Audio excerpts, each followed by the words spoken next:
हे guys, welcome और welcome back to my channel. आज हम पढ़ेंगे इतिहास और नागरिक शास्त्र कक्षा 6वीं का 4th लेसन, वो है वैदिक संस्कृति। अभी वैदिक संस्कृति इसका 100 अध्याय का जितने भी क्वेश्चन आंसर्स हैं उसके आंसर हम लोग बुक के अंदर ही, पाठ के अंदर ही ढूंढेंगे।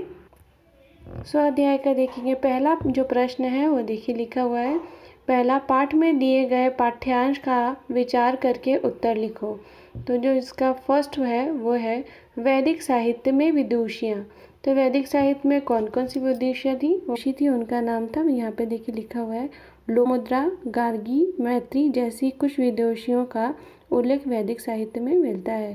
तो इसका उत्तर भी हमें यहाँ मिल गया। दूसरा जो प्रश्न है वो है वैदिक युग के मनोरंजन के साधन। तो वैदिक युग के मनोरंजन के साधन कौन कौन से थे? पिक्चर बनी है, उसके ऊपर लिखा हुआ है, गायन, वादन, नृत्य, फांसों का खेल, रथों की दौड़ और शिकार करना लोगों के मनोरंजन के साधन थे। अब पहले प्रश्न का जो तीसरा पॉइंट वो उन्होंने पूछा है, तीसरा प्रश्न जो पूछा है खाली स्थान जैसा, वो है वैदिक युग के 4 आश्रम। तो वैदिक युग के कौन से 4 आश्रम हैं ये भी वहीं दिया हुआ है, देखिए आप यहाँ पे देखिए लिखा हुआ है 4 आश्रम कौन कौन से हैं। वो है ब्रह्मचर्य आश्रम, देन नेक्स्ट है गृहस्थ आश्रम, और तीसरा जो है वो है वानप्रस्थ, तो चौथा जो है वो है संन्यास आश्रम। तो ये 4 आश्रम जो हैं वो दिए गए हैं। अगला प्रश्न है सेकंड वन, वो है सत्य अथवा असत्य पहचानो। तो सत्य और असत्य पहचाना है। तो इसमें फर्स्ट वन है, यज्ञ में जिन मंत्रों का उच्चारण किया जाता था वो कहाँ से लिया जाता है? ऋग्वेद से? तो नहीं, ये गलत है, ये यजुर्वेद से लिया जाता था यज्ञ के लिए, क्योंकि यज्ञ के लिए जो बोला है वो यजुर्वेद में बोला है। दूसरा है, जिस वेद को अथर्व ऋषि का नाम दिया गया उसका नाम अथर्ववेद है, ये सही है। तीसरा है, यज्ञ विधियों के समय मंत्र गायन हेतु मार्गदर्शन करने वाला वेद सामवेद है, तो ये भी बिल्कुल सही है। तो उसमें गलत कौन सा है? वो है पहला वाला है। वो तीसरा है, एक शब्द में उत्तर लिखो। अब एक शब्द में उत्तर लिखना है, तो एक शब्द में पहला जो पॉइंट है उसमें पूछा है वैदिक साहित्य की भाषा डैश थी। तो क्या थी? पहली थी संस्कृत, है ना। यहाँ पहले ही पेज पे लिखा हुआ है कि जो वैदिक साहित्य की भाषा संस्कृत थी, तो यहाँ से हमें उत्तर मिल गया।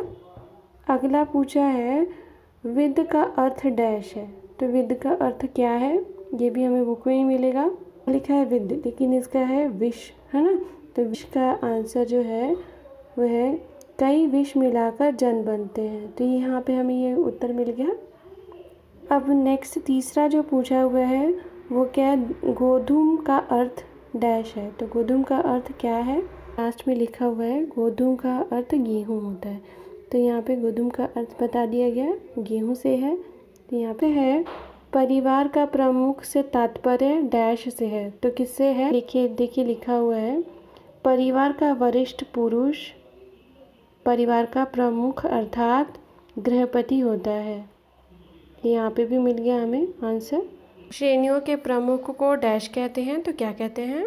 तो यहाँ पे उत्तर लिखा हुआ है, इन श्रेणियों के प्रमुख व्यक्ति को श्रेष्ठी कहते हैं। तो क्या कहते हैं? श्रेणियों के प्रमुख को श्रेष्ठी कहते हैं। अब अगला प्रश्न है, यहाँ लिखा हुआ है नाम लिखो। तो पहला है वे वाद्य जो तुम्हें मालूम है। तो अभी हमें कौन कौन से वाद्य मालूम है वो कोई भी लिख सकते हैं, जो डमरू, शंख, वीणा, फिर यहाँ पे संतूर, ये सारी चीज़ें जो जो हमें मालूम होता है वो हम यहाँ पे लिख सकते हैं। और दूसरा है वर्तमान समय में स्त्रियों के कम से कम 2 आभूषण। तो 2 आभूषण अगर वर्तमान समय में पूछेंगे तो लोग, स्त्रियाँ भी क्या पहनती हैं? मंगलसूत्र पहनती हैं, अंगूठी पहनती हैं, बिछिया पहनती हैं, है ना, सिंदूर लगाती हैं। तो ये सारी चीज़ें भी आ सकती हैं।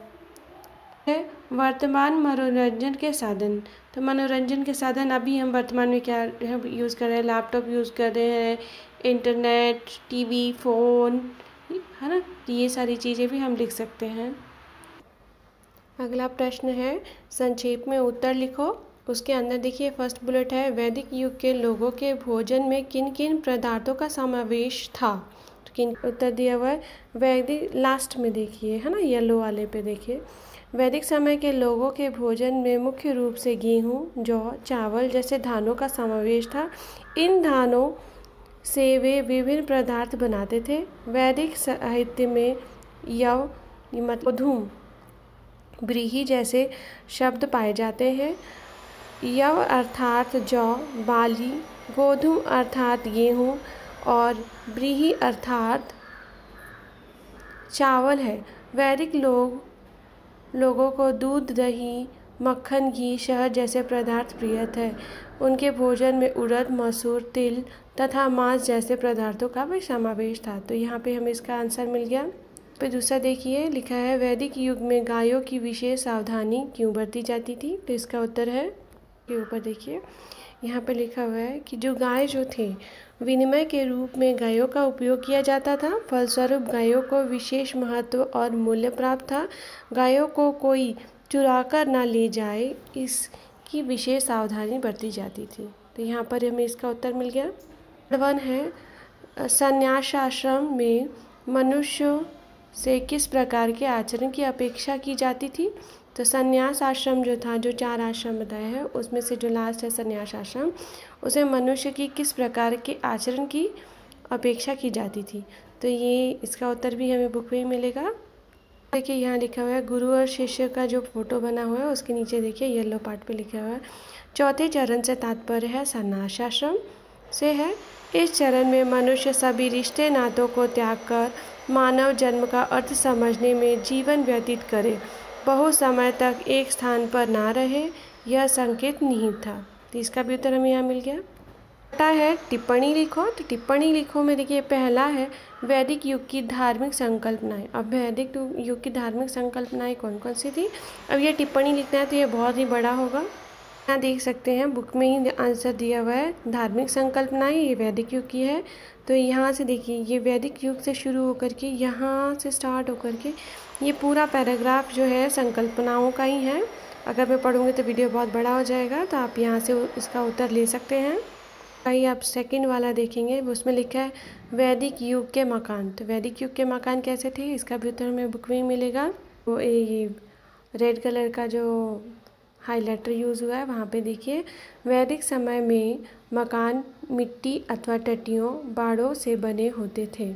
घास अथवा बैलों की मोटी टट्टियाँ अथवा बाड़ बुनकर उसे गोबर मिट्टी से लीपते थे। यह एक प्रकार की दीवार होती थी। इन मकानों की भूमि गोबर मिट्टी से लिपी जाती थी। मकान के लिए गृह अथवा शाला शब्द का प्रयोग किया जाता था। तो अब ये यहाँ पे इसका उत्तर आपको मिल गया है। छठे का जो तीसरा वाला है उसमें लिखा हुआ है वैदिक युग की शासन व्यवस्था। तो वैदिक युग की शासन व्यवस्था कैसी थी, इसका भी उत्तर हमें बुक में ही देखना है।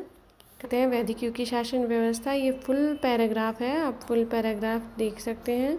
अगर तो इसका आंसर बहुत ही बड़ा हो जाएगा और वीडियो बड़ी हो जाएगी, तो आप यहाँ से इसका उत्तर ले सकते हैं। अगर आपको वीडियो अच्छा लगे तो वीडियो को लाइक एंड सब्सक्राइब ज़रूर करें। Thank you.